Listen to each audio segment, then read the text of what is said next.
Rahayu saudara-saudara Jiwata Sanaji Nusantara, jumpa lagi dengan saya Joko Supriyadi dari JS Collection Kresari Channel. Tak terasa kita sudah memasuki tayangan ke-66. Tema malam ini adalah Nogo Keras, Sang Ahli Strategi, sebuah tinjauan filosofi Jawa. Mari kita coba mulai dengan mereview pusakanya.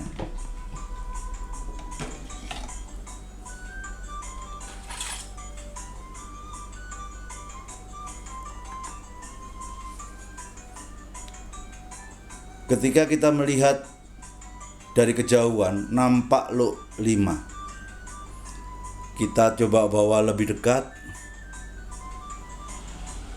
Ternyata profilnya adalah naga. Namun naga dengan leher sedikit, kemudian nancap ke gonjo, sampai di situ saja. Dalam buku dapur, ketika kepala naga lehernya menancap pada gonjo, naga yang seperti ini kita sebut dengan Nogo Keras. Karena dia Luk 5, kita menyebutnya Nogo Keras Luk 5. Mari kita lihat pamornya, dari bulat sampai ke atas seperti pulau, itulah kita sebut dengan Pulau Tirto. Kalau kita membahas tentang masalah tangguh terkait dengan gaya. Dari looknya nampak look model Mojopahit, diperkuat oleh gonjo wilutnya yang khas Mojopahit, diperkuat oleh grenengnya, keris dengan model grenengan Mojopahit. Jadi lengkapnya ini keris berdapur Nogo Keras Luk 5, pamor Pulau Tirto, tangguh Mojopahit. Apalagi dari materi besinya sangat mendukung sekali untuk tangguh Mojopahit. Sekalian, karena saya mereview naga, ini ada teman subscriber di channel ini yang kebingungan tentang membedakan tentang naga. Bedanya apa antara naga satu dengan yang naga yang lain? Ya, ketika kalau ada naga Luk 5, jadi kalau ada naga badannya sampai ke atas seperti naga pada umumnya, Luk 3 ya kita sebutkan Nogo Jangkung. Kalau Luk 5, Nogo Luk 5. Kalau nogonya Luk 7, Nogo Sabto. Kalau 9, Nogo Nowo. Kalau 11 atau 13 itu disebut ada dua kemungkinan. Apakah itu Nogo Sosro atau Nogo Rojo? Nogo Sosro, kalau di profil naga, kepalanya seperti kayak ada ikat tali yang ada di kepala, itu namanya Nogo Sosro. Namun kalau Nogo Luk 11 atau 13 sudah menggunakan mahkota seperti ini kita sebut dengan Nogo Rojo. Walaupun Nogo Rojo tidak ada dalam buku dapur, tapi di masyarakat perkerisan membedakannya seperti itu. Itu kalau Nogo sudah lengkap dengan ekornya sampai ke atas. Tapi kalau Nogo dengan leher dan badan akhirnya digonjo seperti ini, kita sebut dengan Nogo Keras. Tapi kalau Nogo seperti ini, gonjonya membentuk seperti kayak ornamen badan dan ekor, dan di sini ada sisik-sisiknya seperti kayak Nogo, itu kita sebut dengan Nogo Saliro. Kalau seperti Nogo kemudian badannya naik ke atas kemudian hilang ditelan bilah, itu kita sebut dengan Nogo Seluman. Kalau Nogo ekornya lengkap sampai ujungnya cuma hanya sepertiga gini, kita sebut dengan Nogo Topo. Tentunya sebenarnya akan lebih gampang kalau Anda memiliki buku dapur. Rasanya Anda juga akan jadi bangga kok bisa menyebut dapur sebuah keris karena Anda telah temukan, walaupun Anda hanya berdasarkan referensi buku.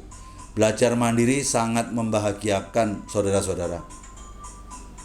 Untuk itu, marilah kita masuk ke pembabarannya.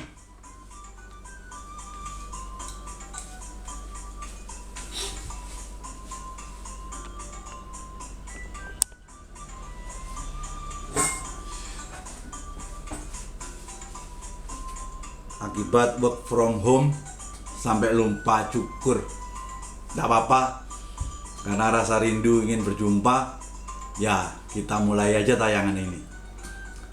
Walaupun sebenarnya sejak 2 hari yang lalu tema ini sudah saya mau angkat, namun kesibukan sangat luar biasa, banyak pusoko-pusoko yang masuk sehingga kesibukan tercurah ke sana, sehingga pada kesempatan ini baru saya bisa lakukan suatu pembuatan video. Marilah kita awali dengan suatu doa, semoga senantiasa yang terindah dan terbaik terlimpah untuk kita semuanya. Amin, amin, amin. Kali ini tayangan ke-66. Kita melihat tentang dapur Nogo Keras.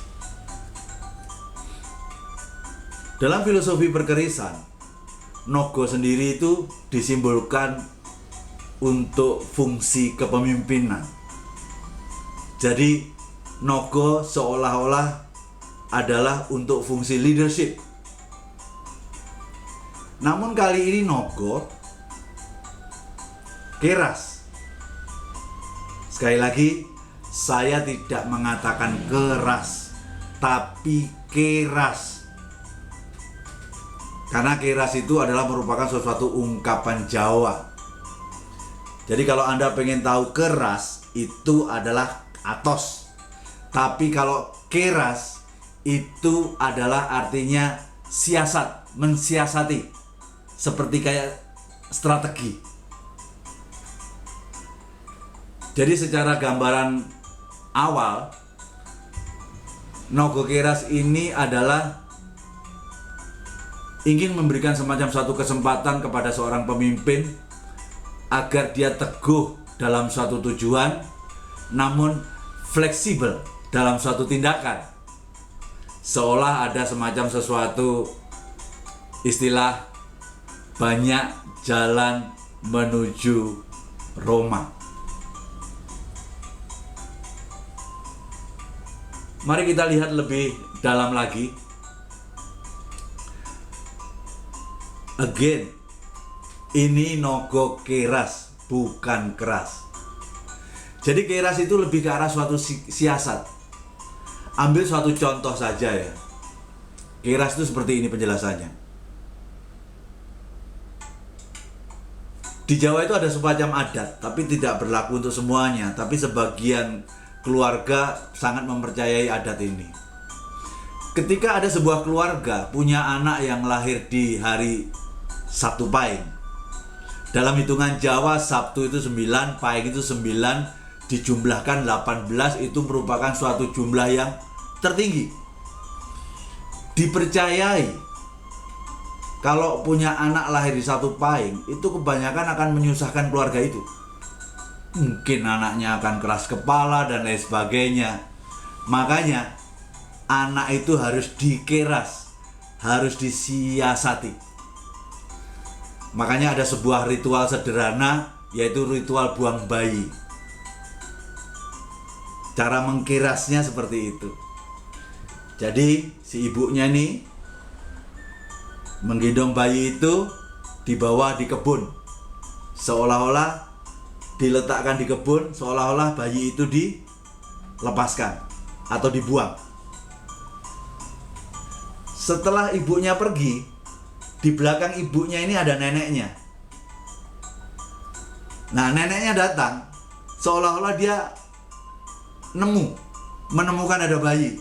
Dan akhirnya bayi itu dibawa pulang. Akhir cerita pun juga dibalikkan ke ibunya. Itu semacam suatu penyiasatan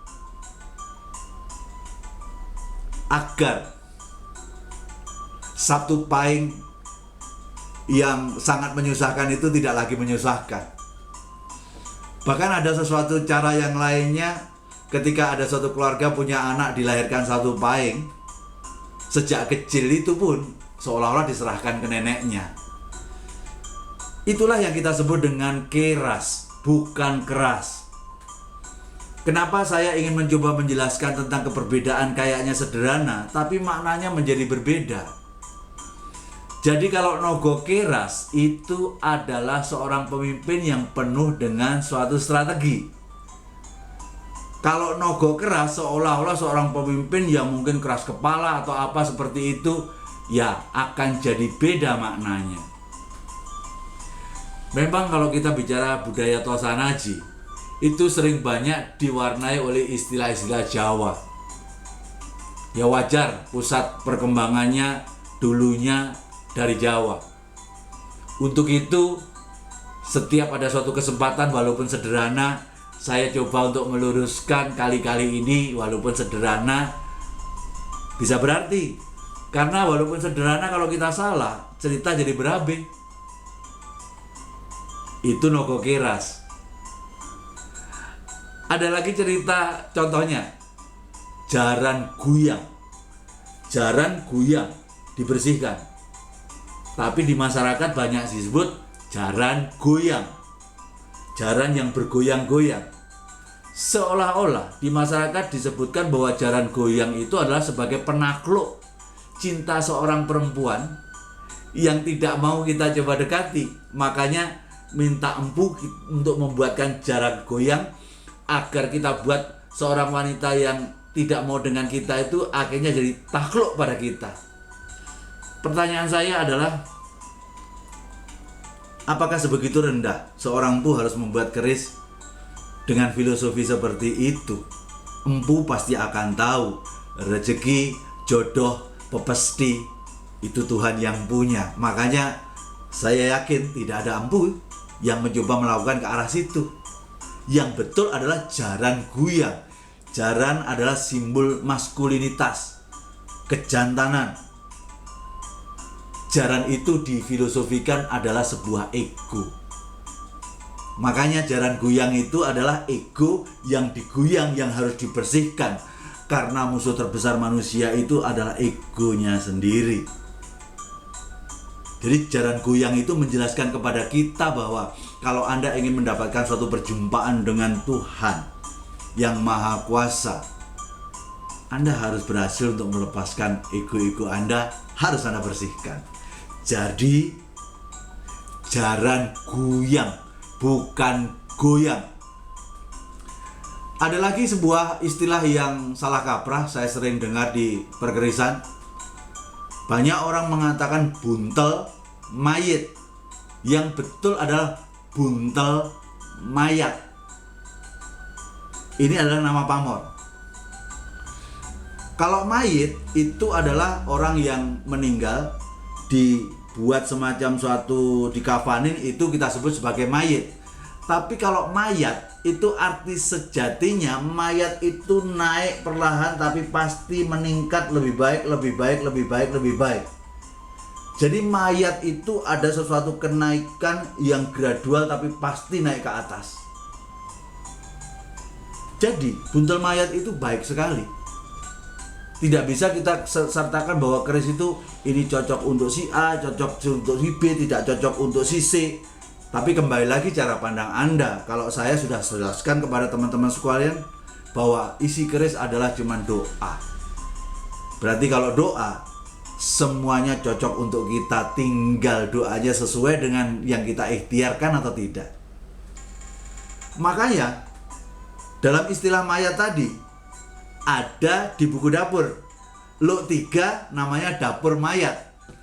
Kalau mayat dianggap sebagai mayit, akankah seorang empu membuat semacam suatu dapur dengan filosofi yang tidak bagus? Justru Luk 3 itu adalah simbol impian dan harapan. Dinamakan dapur mayat adalah untuk memastikan pertumbuhan untuk mencapai suatu kenyataan apa yang diimpikan. Makanya bicara tentang filosofi, ya suka atau tidak suka, itu menjadi sangat penting untuk sedikit memahami istilah Jawa, karena ini kita bicara masalah Tosanaji. Mari kita kembali kepada tema kita, Nogo Keras. Ini seorang pemimpin yang penuh dengan strategi atau siasat. Luk 5, Luk yang berkaitan dengan kebijaksanaan dan kewibawaan. Pamor Pulo Tirto, itu urusannya adalah seputar kesejahteraan dan kemakmuran. Jadi ada keris Naga Kiras Luk 5 dengan Pamor Pulo Tirto, kalau disimpulkan jadi satu adalah menjadikan seorang pemimpin kaya akan strategi, dan dengan tambahan kewibawaan dan kebijaksanaannya, seorang pemimpin tadi mampu membawa tim yang dipimpinnya menuju ke arah kesejahteraan dan kemakmuran bersama. Itulah filosofi dari Naga Kiras Luk 5 Pamor Pulo Tirto Tangguh Mojopahit. Bagi yang melihat gambarnya kurang sebegitu jelas, silahkan Anda mengunjungi website kami. Ini keris ini bernomor 4400. Di situ Anda akan lihat lebih detail tentang yang terkait dengan pusaka ini. Akhirnya, seperti biasa saya selalu mengingatkan kepada saudara sekalian, keris itu jangan hanya sekedar dilihat saja, namun lebih dalam bacalah maknanya. Dan keris hanya sekedar jangan hanya dianalisa saja, namun sebaiknya dirasa, karena benar-benar berkeris itu urusan permainan rasa. Saya juga nggak bosan untuk mengingatkan, belajar berkeris itu terus-menerus bukan untuk menjadikan kita jadi ahli, tapi untuk menumbuhkan rasa cinta kita kepada budaya Tosanaji. Rasa cinta kita berujung kepada pemilikan. Dengan kepemilikan ini semoga kita bisa mengaplikasikan langkah kehidupan sehari-hari kita sesuai dengan makna filosofi luhur yang terkandung di dalam Tosanaji tadi. Dan jangan lupa, bumi yang dipijak, langit yang dijunjung. Pasti ada suatu alasan kenapa kita harus terlahir di Nusantara. Kita harus menjunjung langitnya sebatas kemampuan kita. Mampu dalam berusaha, mampu dalam budaya urusan sejarawan, budaya urusan Tosanaji. Berarti ini salah satu cara untuk mengangkat langit Nusantara ini. Untuk itu selalu saya mencoba menyampaikan slogan saya, jayalah budaya Tosanaji Nusantara, pastikan budaya ini jadi tuan rumah di negeri sendiri. Kalau bukan kita, siapa lagi? Kalau tidak sekarang, kapan lagi? Rahayu, Rahayu, Rahayu Sagung Dumadi. Nuwun.